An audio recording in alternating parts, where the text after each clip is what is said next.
আমি ওই গাছকে কিছু বলবো না, গাছের কাছে গিয়ে বলো আমি নবী মুস্তাফা ডেকেছি, আমি নবী মুস্তাফা ডেকেছি।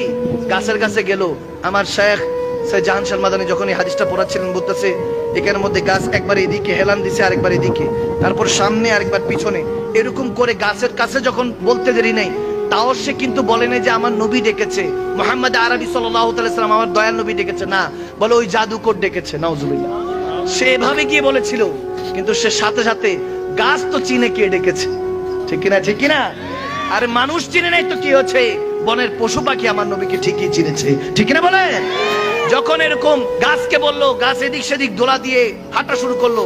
আমি বললাম গাছ এদিক সেদিক কেন দোলা দিয়েছিল? আমার শাইখে তরিকত ইমামগণরা, সুফিয়ে কেরামরা বলেন গাছ রাজ করছিল, গাছের ইশকে হারাত হতে উঠে গিয়েছে যে কুল কায়নাতের রাহমাতুল লিল আলামিন নবী আজকে আমাকে ডেকেছে। সুবহানাল্লাহ, আল্লাহু আকবার, আল্লাহু আকবার, ইয়া রাসূল, ইয়া গাউসুল আজম, জিন্দাবাদ, জিন্দাবাদ, মাশাআল্লাহ, মারহাবা বলবেন না? এই আমার এই বাবা যুবক বয়সে আল্লাহ রাসূলের প্রেমে শরবত পান করেছে, ঠিক কিনা বলে?